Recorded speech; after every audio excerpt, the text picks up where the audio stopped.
Now, here's something we've all wondered about. I've wondered about it, so I'm not pointing my finger at you. This is universal. This isn't a Christian thing or a religious thing. This is just a human thing. Why would a good God allow bad things to happen? This is a universal question. And for some of you, this question, or when you began to wrestle with this question, it marked the end or the beginning of the end of faith for you.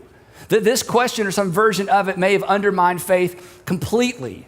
In fact, your faith may be right now gradually dying a slow death around something that's happened in the world or something that's happened to somebody you love or just something that's happened in general, and you just can't reconcile good God and bad things. And so consequently, you're watching your faith slowly die, or maybe the faith of someone that you love, or maybe it died a long time ago because of some version of this question. But the interesting thing about this question is when we ask it, and we've all asked it, I've asked it, when we ask this question, let's just be honest, when we think about the bad things in the world, isn't it true that we're focused on the bad out there and not the bad in here? So let me ask a kind of a follow-up question. Have you, don't raise your hand, have you ever done anything bad? Yeah, and don't raise your hand on this one. Have you ever wanted to do something really, really, really bad, but you knew you'd get caught, and the only reason you didn't express your badness and your evil is because you did not want to go to prison, but if you thought you could get by with it, you might have done it anyway. Don't raise your hand, right?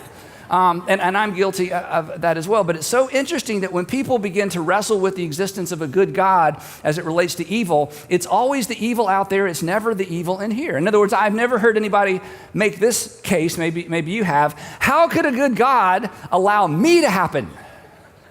And then we go like this, but wait, no, I'm not talking about my version of bad or the evil I might do. I'm talking about the big bad things. But once you begin to look at the big bad things as opposed to the little bad things in your heart or the things that you've done, you have changed the subject and you've changed the question, and suddenly you're in the world of how much wood would a woodchuck chuck if a woodchuck could chuck wood. And this way of thinking, and we can't cover all the bases today, but I just want to drop this in because it points to where we're going today. This way of thinking ultimately leads to what's called an unfalsifiable premise, which actually makes the argument meaningless. Because if you chase it down to its logical extreme, and I understand it's so emotional, we never get to the logical extreme because it's just an emotional question. But when you get to the end of the question, here's what you end up with. I don't believe God exists because I exist. That's why it's unfalsifiable. The only way you could convince me there is a good God is for me to no longer exist, but then I wouldn't be around for God to convince me. But again, it's so emotional, I don't think me saying that makes it go away. But I think if John were here, Matthew, Mark, Luke, John, who wrote the fourth gospel, John, who followed around Jesus around, John, who saw everything Jesus did and heard everything Jesus taught, I think if John were to show up, John would say, wait, hang on, because John, he would say, I saw something that might help you with that dilemma. I saw God in a body coexist with evil men. Evil men, and when I say evil, I mean evil like you can barely even imagine evil. And the God that I saw in a body did not prove that he was God by eliminating all evil. He did something else. The God in a body that I saw did not eliminate evil. He didn't even eliminate the evil in me. He loved me. And then he went to work eliminating the evil in me. John, who spent time with Jesus, would say, I know it's a big emotional thing.